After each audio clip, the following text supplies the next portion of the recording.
we are going to find the area bounded by these two curves, these two sideways parabolas. The first one, x is equal to 1 minus y squared, and the second one, x is equal to y squared minus 1. First thing, I would like to just make a note. How can I come up with this graph without a graphing calculator? In fact, graphing calculator wouldn't be able to graph for you unless you isolate the y first. You can do that, but then the quick way to do this is that if you look at x is equal to a quadratic equation in terms of y, then you know this is going to be a parabola open sideways. And because we have a negative in front of the y square, we know this is going to be open to the left. So just like the one we have right here. And real quick, what we can do is, let me just plug in that, say, when y is equal to 0, you will get x is equal to 1. So you get this point. If y is equal to 0, x is equal to 1. And you can also plug in, if x is equal to plus minus 1, both of them will give you x is equal to 0. So you have the vertex, and you also have these 2 points. And you know this will be minus 1 and plus 1. And you can do the same for this curve as well.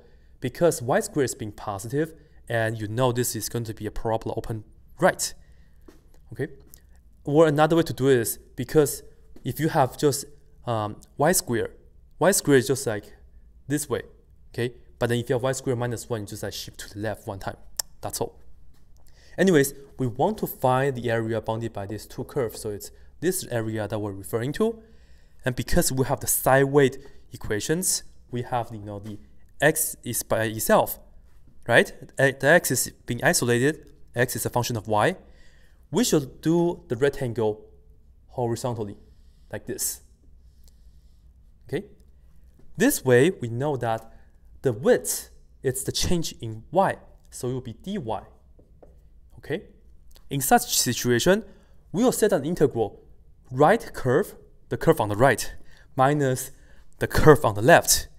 And with respect to dy, that means I have to look at the beginning value of y and the end value of y.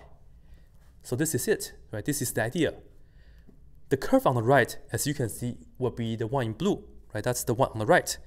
So I just plug in 1 minus y squared, which is that's the blue equation.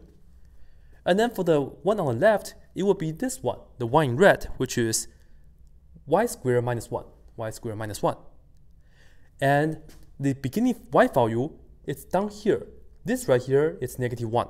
Because we know when when y is equal to negative 1, you get 1 minus 1, x will be 0, so you know you have 0 comma negative 1 right here. Similarly, you can get the upper point right here, which is 1, so we know it goes from y is equal to negative 1 to y is equal to positive 1. And this right here will be the integral that we can use to find the area of this shady region. Okay, so here we have 1 minus y squared minus 1, right? Minus y squared give us minus 2y squared. 1 minus minus 1 becomes plus 2. And we can do the power rule backwards here. Let me add 1 to the exponent, which is going to be 3. So let me divide it by 3. We have the antiderivative to be negative 2/3 y to the third power. Here I have the 2 only, which is a constant. I just need to attach the y. And then I still have these two numbers right here. Plugging 1 into all the y's, that's what I have right here. And then subtract, plugging negative 1 into all these y's, and have this expression here. And I just need to work this out. This right here is negative 2/3 times 1, pretty much. So negative 2/3 plus 2. Get the common denominator, you get 4/3. For this one right here, this is going to be negative 2/3 times negative 1. So it's positive 2/3. Positive 2/3 minus 2, right? Plus 2 times negative 1. Positive 2/3 minus 2 give you negative 4/3. This right here is 4/3 minus negative 4/3. Altogether, we have positive a over 3. This is it. However, if you look back to this integral right here, notice that we have negative 1 to positive 1. And the inside is an even function. So you can write this down as this right here. We can have done this as from 0 to 1. And then the integral stays the same, negative 2y squared plus 2 dy.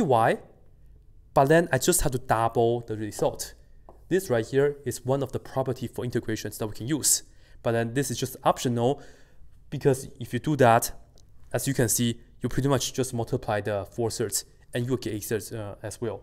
Anyways, here is the answer. Okay, that's it.